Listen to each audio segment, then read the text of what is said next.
नमस्कार। आकाशवाणी से विश्व दर्पण के साथ मैं फरहत नाज।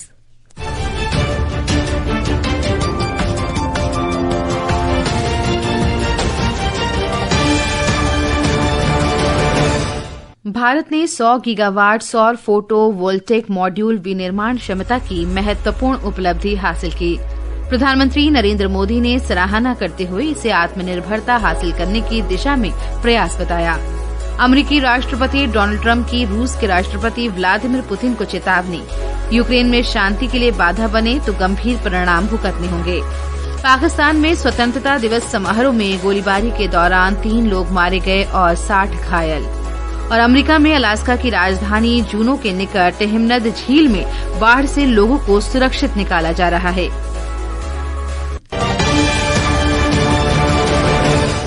और अब समाचार विस्तार से।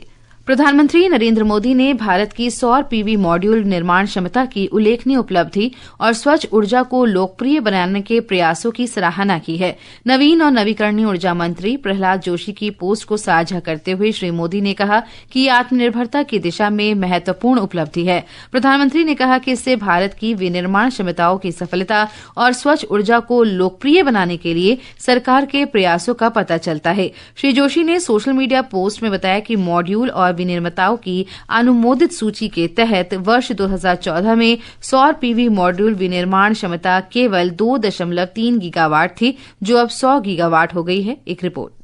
ये उपलब्धि आत्मनिर्भर भारत और 2030 तक 500 गीगावाट गैर जीवाश्म क्षमता के लक्ष्य की दिशा में महत्वपूर्ण है। इस उपलब्धि का श्रेय प्रधानमंत्री मोदी के दूरदर्शी नेतृत्व और उच्च दक्षता वाले सौर मॉड्यूल के लिए उत्पादन आधारित प्रोत्साहन PLI योजना जैसे क्रांतिकारी प्रयासों को जाता है। यह कार्बन डाइऑक्साइड उत्सर्जन खत्म करने के वैश्विक प्रयासों के लिए देश की प्रतिबद्धता की पुष्टि है।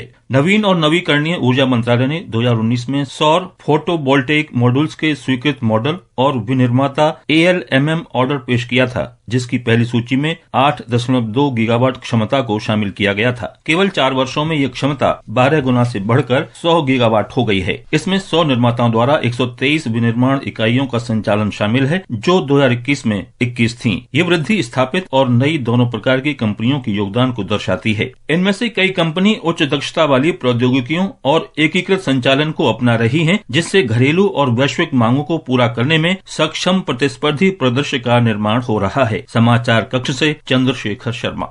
राष्ट्रपति द्रौपदी मुर्मू स्वतंत्रता दिवस की पूर्व संध्या पर आज राष्ट्र को संबोधित करेंगी। ये संबोधन शाम 7 बजे से आकाशवाणी के संपूर्ण राष्ट्रीय नेटवर्क पर प्रसारित होगा। ये दूरदर्शन के सभी चैनलों पर हिंदी और अंग्रेजी में प्रसारित होगा। दूरदर्शन पर हिंदी और अंग्रेजी में संबोधन के प्रसारण के बाद क्षेत्रीय चैनलों से क्षेत्रीय भाषाओं में इसका प्रसारण किया जाएगा। आकाशवाणी से संबंधित क्षेत्रीय नेटवर्क पर रात 9:30 बजे से क्षेत्रीय भाषाओं में इसका प्रसारण किया जाएगा। देश कल स्वतंत्रता दिवस मनाएगा। प्रधानमंत्री नरेंद्र मोदी इस अवसर पर दिल्ली में लाल किले की प्राचीर से राष्ट्रीय ध्वज फहराएंगे और राष्ट्र को संबोधित करेंगे। वर्ष 2047 तक विकसित भारत के सरकार के दृष्टिकोण के अनुरूप इस वर्ष स्वतंत्रता दिवस समारोह का विषय नया भारत है। इस वर्ष स्वतंत्रता दिवस समारोह के दौरान ऑपरेशन सिंदूर की सफलता का उत्सव मनाया जाएगा। निमंत्रण पत्रों पर ऑपरेशन सिंदूर का लोगो और चिनाब पुल का वाटर मार्क भी अंकित है। केंद्र कपड़ा क्षेत्र में संरचनात्मक सुधारों का सुझाव देने, नए बाजारों के लिए रणनीतियों की पहचान करने और नए बाजारों पर ध्यान केंद्रित करने के लिए 4 समितियां गठित करेगा। वस्त्र मंत्री गिरिराज सिंह ने कल नई दिल्ली में वैश्विक व्यापार चुनौतियों से निपटने के लिए उद्योग जगत के प्रतिनिधियों के साथ बैठक की।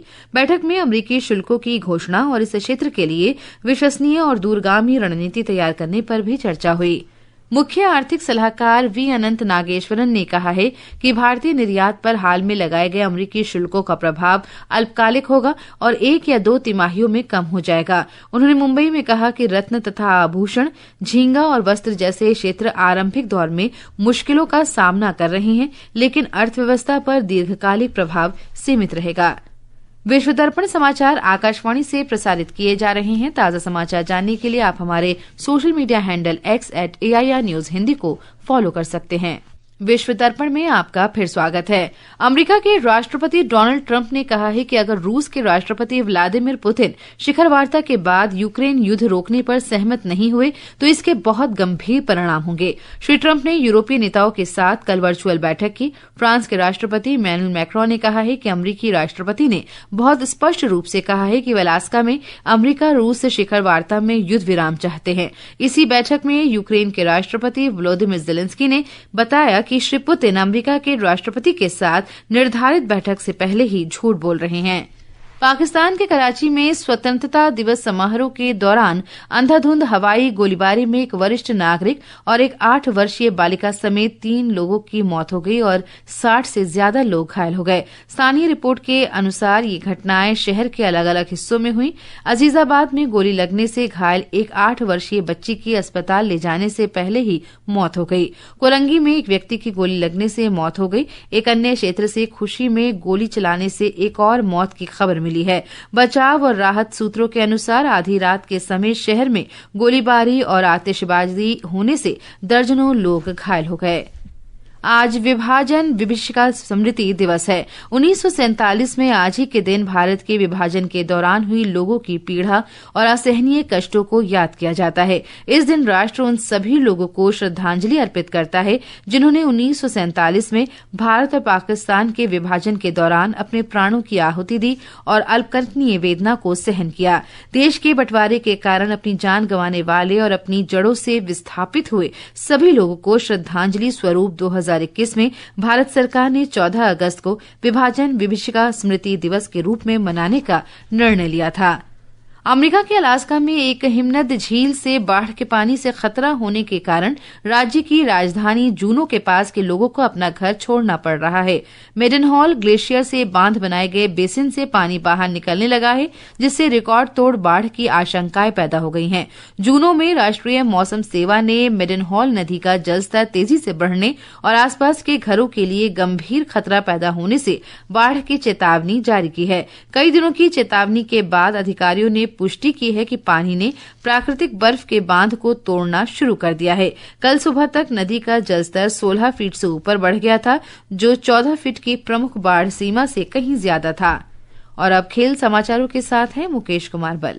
जी फरहद, खेलों की दुनिया में सबसे पहले बात कल हुई भारतीय ओलंपिक संघ की विशेष आम बैठक की। बैठक के दौरान वर्ष 2030 में होने वाले राष्ट्रमंडल खेलों की मेजबानी के लिए देश की बोली को औपचारिक रूप से मंजूरी दी गई। अगर भारत को मेजबानी मिलती है तो खेलों का आयोजन अहमदाबाद में किया जाएगा। भारतीय ओलंपिक संघ की अध्यक्ष पीटी उषा ने इस पर अपनी प्रसन्नता व्यक्त की है।